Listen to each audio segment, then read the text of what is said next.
words. And how can we deal with that more effectively? Why is it that people's harsh words have such an impact on us, and that impact can stay for such a long time? I'd like to structure this in a particular way this morning and look at, first of all, why is it that people are mean? You know, what's going on under the scenes when very often there are unkind words said when there's no apparent reason. Yes, and there's not many people in the world who would admit to being unkind. I think most of us think that, generally speaking, we're kind. So there's this paradox, isn't there? Of absolutely, nobody's unkind, and yet people feel that people are being unkind to them. Which definitely proves, in my head, the fact that when people are unkind to you, it's not because they're meaning to be necessarily. Absolutely. So the structure is we're going to look at why is it that we believe that people are being unkind, and why are they being unkind? And then how can we deal with that in a different way that's more effective and doesn't actually create the long period of time that we often dwell on that, which goes on for hours and days and sometimes months and years and decades. Yes, I've got some examples that I'm still mulling over.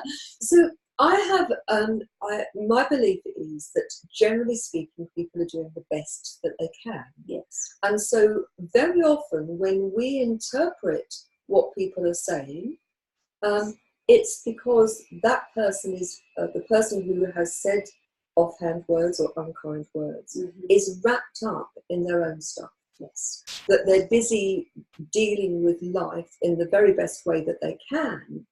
And as a result, they are not aware of the other person in the way that perhaps they ought to be. Yes. And that they say things in an offhand way, a particular tone of voice. Yes. And we've talked about habitual patterns of behaviour, and so often what you have is one person having a habitual way of being, which then triggers old stuff in the person who's on the receiving end, and they go into that place where someone's used that tone of voice or those words many years ago, and they were upset or hurt about that, and they then interpret those words in the same way as they do with the original situation. Yeah, there's a phrase that I've heard recently, and I'm quite interested in it because my next book actually features this theme, which is you don't have to become what you have had done to you. Absolutely not. But you know, that phrase is like an aspirational one, because I think it is easier for human nature to follow the habits, to follow the modelling of what has been done to them. So people who are, generally speaking, unkind, I think, are just unthinking and unchallenging of how they behave in life, and haven't questioned enough about how they were treated or how they are treated, perhaps. And there's no doubt that patterns of behaviour get repeated. You know, children who are abused don't always, but it's more common for people who are abused to actually go on and be abusive.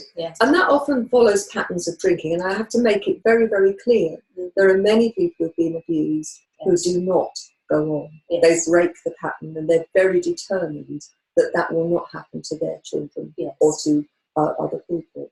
But for example, if you look at patterns of alcoholism, with children who are exposed to parents who drink excessively, it's not uncommon for them to become drinkers.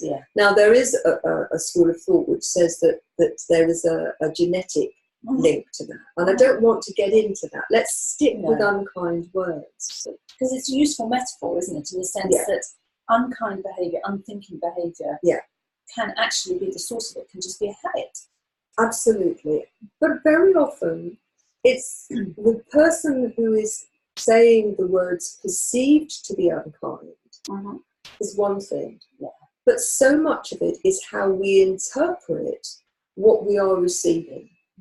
And if you have, if you believe that people are going to be unkind, then you are going to interpret everything that is said in the light of that belief.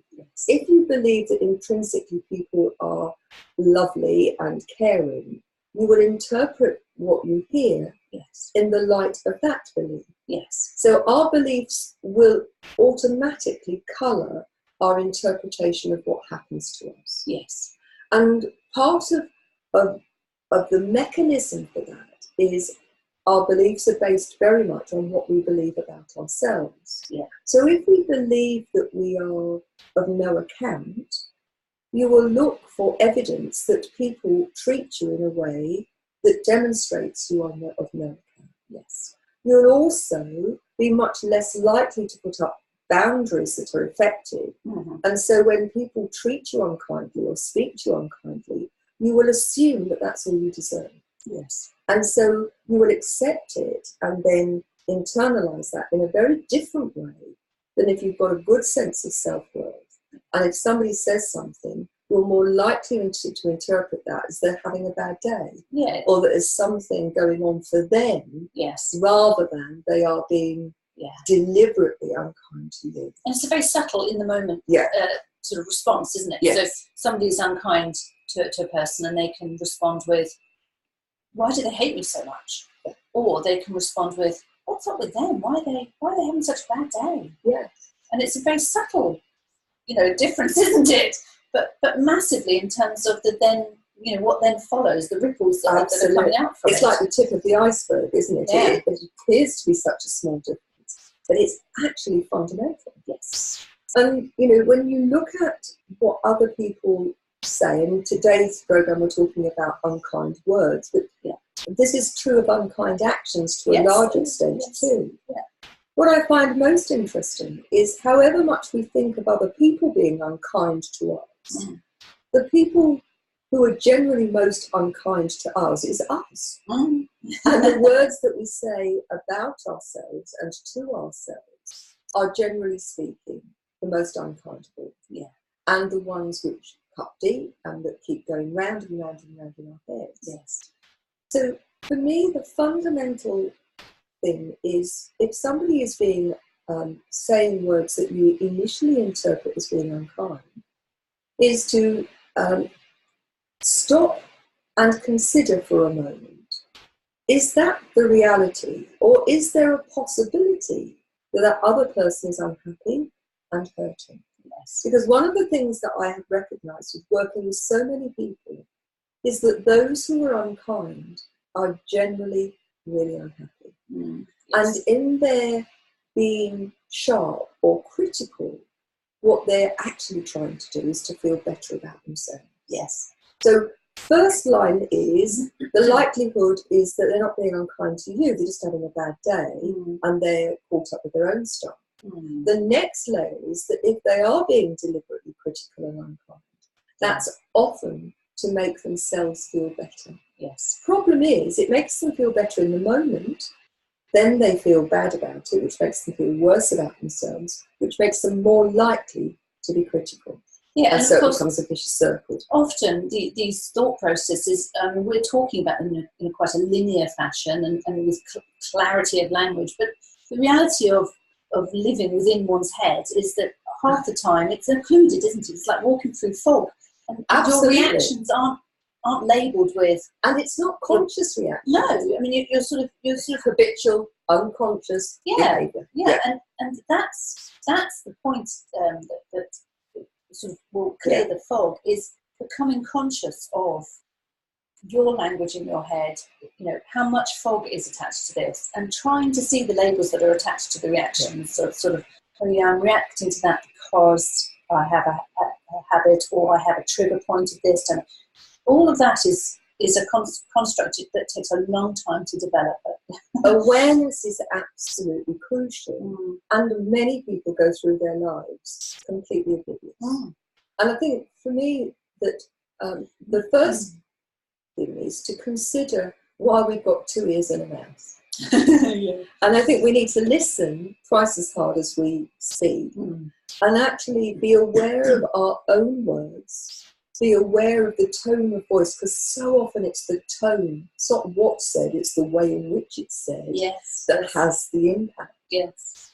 And tone of voice, I think, is one of the most powerful triggers that takes us back to old stuff. Really, and also when you point out people's tones to them, it's the most deniable thing. Yes. What? People just say, I just said. Yeah. And I say to them, you didn't just say, did you? It was the way in which you said, it was the energy behind it. You know, yes, the words themselves are innocuous. I mean, the word thank you is a word that, you know, we celebrate and say you should thank people. But if you say thank you, it's got a very, very different meaning. Yes. So I think recognising that what you say does not necessarily land as you have intended it. Yeah.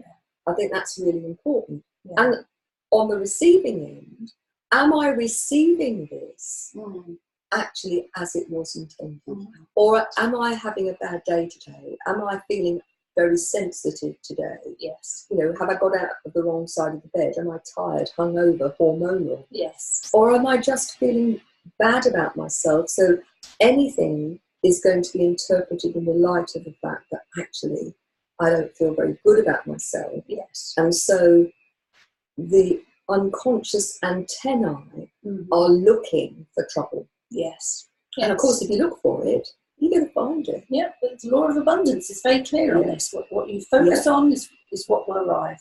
And, you know, I work with my youngest client's been 5 and my oldest client has been 85. And this is a really common theme. You know, children at school, they were unkind to me. My teacher's been unkind to me. My parents are unkind to me. When actually, when you start to unpick, parents are wanting their children to do even better. And so are telling them how they might improve. Child's interpretation, my parent doesn't love me, nothing I do is right. And many people carry that into adulthood. And so if you're a parent, I would say to you, always reassure your child that you love them, but you don't like the behaviour. So you criticise the behaviour. And as a teacher, I would often say to children, I care about you. I care about you too much to let you get away with this because you have so much more potential. Which is very different to saying, that's not good enough, you're not good enough, you're silly, you're stupid, you can't do that, you'll never amount to anything. The motivation of the speaker is often a very pure one. It's just very badly done. Now, when you get to be in the situation where you get teenagers, they're really exploring, aren't they, the world and how they feel about themselves. And teenagers go through so much angst. Yes. And I think times have never been more difficult for teenagers because there was a time when they could come home, close the door, and recover themselves before going out the next morning. But now with social media, they are constantly bombarded with other people's comments, with images of how they should look and be. And they try things out, they don't work, and they're there for perpetuity. And so they can't adjust because it's out on social media. And I think that's one of the major reasons why there's so many youngsters on antidepressants, self-harming and so on. And of course, we take those feelings into adulthood. And I would suspect that the vast majority of the people who are listening to this are adults. But interestingly, although we may have the birthdays, emotionally, many people, particularly when they're triggered, go back to being 5 or 8 or 10 when somebody said something unkind to them. And recognising that you now have the maturity, if you choose to use it, to do things differently. People have heard me say many times, if you always do what you've always done, you're going to get the same result. And that's very true about the way in which you react openly and internally to people who are being unkind to you. And it's very easy to react to them in exactly the same way that you did when you were in the playground, when somebody was being unkind to you. And there's that sense of sort of, you know, being helpless. Because when you were in that playground, when you were that young, often you were very helpless. You were very powerless. I had this discussion with my young teenage daughter, where there is a situation with a particular person who she doesn't really want any contact with. And she feels very powerless. She feels that this person, sorry for my voice, I should try to clear it. She feels that this person's been very unkind to her.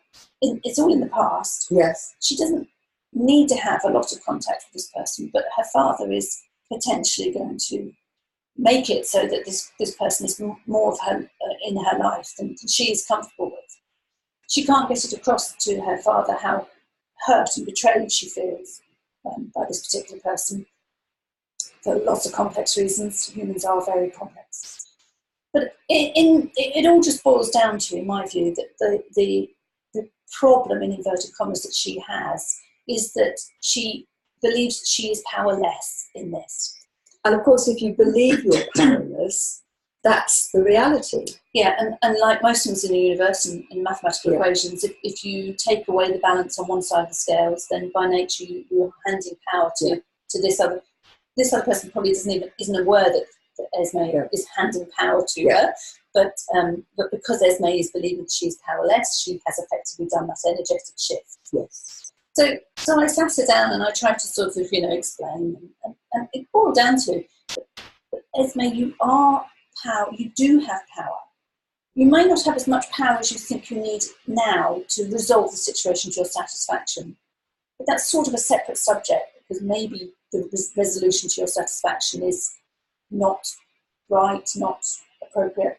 But you do have power. Mm-hmm. Little tiny decisions of, no, I will not place myself in that situation. I don't have to be in a place where I feel like I'm being attacked, for instance. Tiny little movements in the grand scheme of the universe. Yes. Yes. But the first step is for her to truly say, I do have some power. Well, I can do some things. That for me is the pivotal thing. If you believe you have no power, you have no power. Mm. If you recognise that actually everything you do is your choice, and every choice has consequences. Mm. And alongside that, you recognise that each of us is responsible for our emotional well-being. Yeah. But what many people do is they give the responsibility of their emotional state to other people. Yes. I'll be happy if you're nice to me. I'll feel comfortable if you behave in a very specific way. Yes. Once people realise that actually I am responsible for how I feel. Nobody can make me upset, angry, frustrated, unhappy, unless I actually allow them to. Yeah. Therein lies the power. And the interesting thing for me is that it's a paradigm shift. It's an instantaneous recognition that if I do not give that other person the power to my emotional well-being, I have all the power. Yes. Yes. And it's not about big words or big movements. It's about what goes on internally. And again, another complexity. Having all the power is actually quite scary. Because now you can't be just like, oh, well, they made me do it. Now absolutely. If you're going to accept all of the power in one situation, then you've accepted it in every situation. And that can be daunting, can't it? It can, but it's the recognition, I think, which comes alongside that is, whilst I have the responsibility for what I do, what I say, how I do it, when, if I do it at all, but also that we are here to learn. Mm. And that you're never going to get it right immediately or at once. And so the responsibility is not only what you do, but actually to give yourself the opportunity to learn from each situation. Yes. And recognise that none of us are perfect. Yeah. And that it's within the learning where the perfection comes. Yes, because I think once my daughter has really cottoned on to the fact that she is a powerful being, as we all are, she will then begin to acknowledge that mistakes are made. Yes. On both sides. Yeah. She's a powerful being and she's still making mistakes. Yes. And that maturity of learning will begin to actually, so she looks out upon these unkind people and she will begin to see that their behaviour is a behaviour of another powerful person also who makes mistakes. Absolutely. And within that is the kernel of forgiveness and acceptance, and you can begin to separate the behaviour that's been done to you from the hurt reactions, the trigger reactions that you get, and you start to have that space and time to be able to think, no, I don't have to react, I don't have to accept that I hurt. I think that's a really vital point, that you have a responsibility in terms of what you do, but you also have a choice as to whether you accept what other people give you. Now, if they're giving you a bunch of flowers, that's great, but if they're handing you something which is nasty, you don't have to take it. No. You don't have to internalise it. You can leave it sort of out here and allow yourself the gift of saying, you know, that's your stuff, you keep it. It's your anger, you keep it. It's your vitriol, you keep it. I don't want it. I'm not going to internalise it. But I'm quite interested in your viewpoint, really, about how you, if you feel something has been unkind, and you've done your sort of, thought processes around resolving why you feel hurt and triggered by it, and accepting that a lot of it may be to do with you, how you approach the education, for want of a better word, the education of the other person, to tell them that their behaviour has had this effect on you. Because I think a lot of people reach for that, as in they don't feel that it can be truly resolved unless person H for hurt has had it made clear to them. And I think that's an interesting one. And for me, if you're dealing with this, the first thing is you have to get yourself under control first. That if you try and deal this while you are hurting, while you are angry, frustrated, and so on, what's likely to happen is that you're going to fight fire with fire, or you're going to back somebody into a corner. And if people are backed into a corner, then usually they go into attack is the best form of defence. Yes. So the first thing is give yourself some space to get yourself under control. Yeah. And then to be able to confront the issue, not be confrontational. We talked about that before. Yes. And to say to the other person in a very neutral voice, I'd like to talk to you about what happened earlier today or yesterday or whenever it is. Yeah. When you use that tone of voice, or when you say those things, the impact on me is this. Not you made me feel blah, but your words and your actions have an impact. And it's something I'd rather that you didn't do. Or can we find together another way of doing it? Because what's going on is destructive, and I don't want it to be. But in a situation where you've sort of been hurt, we talked about it with the Thrive Tribe last night, didn't we? My particular situation with an old friend who the friendship had declined a great deal a long time ago, but recently she interpreted my behaviour as being unkind to her. Although my intention was kindness, strangely enough. Yeah. There you go. But she definitely was upset with me, and so was unkind in return to me. And she's cut off all access, so to speak.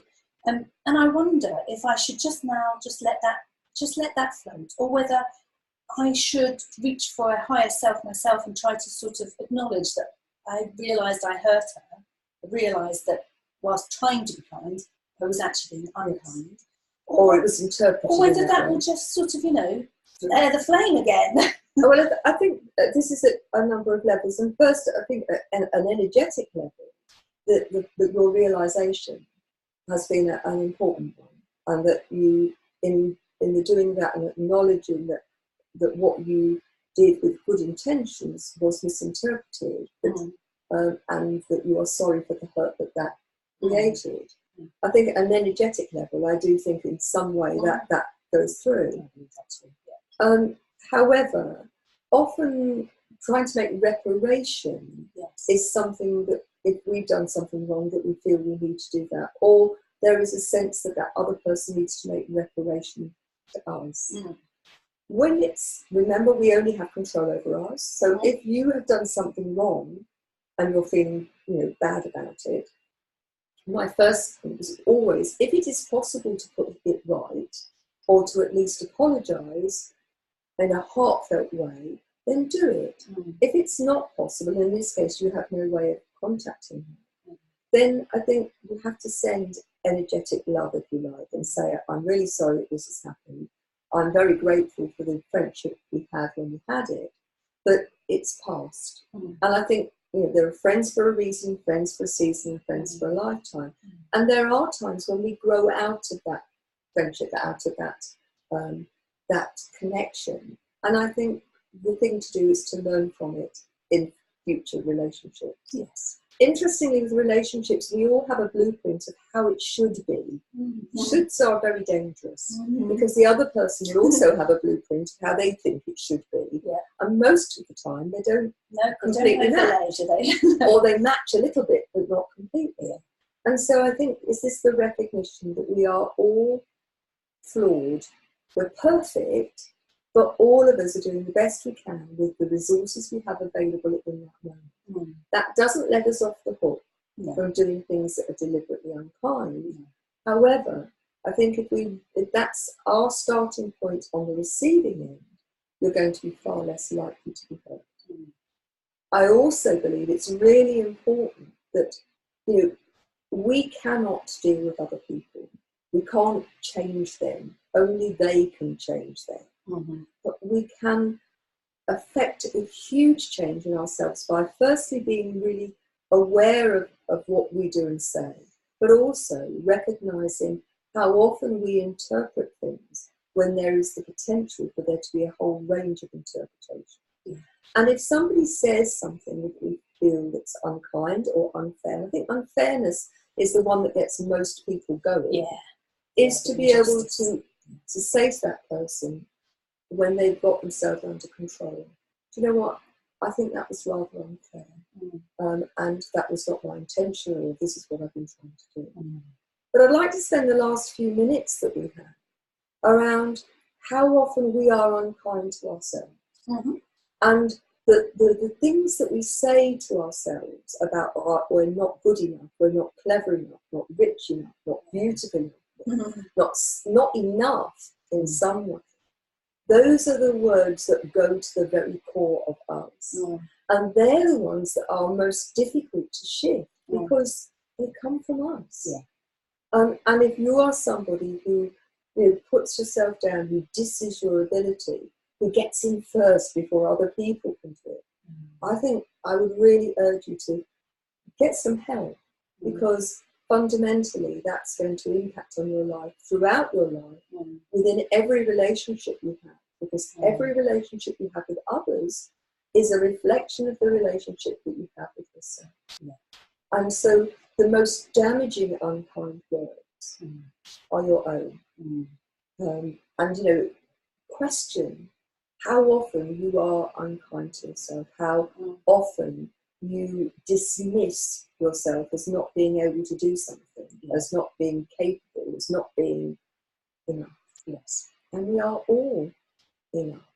That doesn't mean we don't strive to be the better version of ourselves, but actually, if you are consistently using words to yourself which diminish you, which make you small, then it's time to stop. It's time to do something about it. And to take that very seriously. Because that's a particularly human aspect, isn't it? You don't see that in the human world, in the animal world, I should say. You don't see cats and dogs and horses sort of moping around saying, I'm not a good enough dog. No. I'm not. I am a cat, but it is not cat-like enough. No. They just get on with it, don't they? They do. And I think that for me, I've worked with so many people now. And the thing that makes the most fundamental difference is when people take that step from I'm not enough, that I can't measure up, to recognising that they have the potential to be or do whatever they believe and whatever they want to be, and that they truly step into their path. Because when they do, not only are they no longer unkind to themselves, and not being unkind does not mean being indulgent. No. I think there's a huge difference. being indulgent is not being loving to yourself. Being loving and being kind to yourself is treating yourself as you would a really valued best friend. And then when you do that, other people have less capacity to harm you, and you have less wish to harm yourself. And therefore other people. Absolutely. So I'd like to thank you for being on today's show. Really think about how you talk to yourself and talk to other people, and how you receive other people's words. And if you take nothing else from today's program, what I would urge you to do is to think about how you perceive yourself. Do you have a great relationship with yourself? Because whether you're talking about a friend, a significant other, you're talking about a work colleague, friends, or whoever, that relationship is going to be significantly impacted by the way you think about yourself. So thanks very much. There's loads of information on the website. You can access the new TV show, Genuinely You Show, by going onto the website www.genuinely-you.com. You'll find a free download, a digital download of the latest best-selling book, Thriving Not Surviving, The 5 Secret Pathways of Happiness, Success and Fulfillment. All the rest of my books are on the website and on Amazon, and you'll find Rachel's book, The Point of Me, on Amazon too. So thanks for joining us, and look forward to seeing you the next time. Take care now.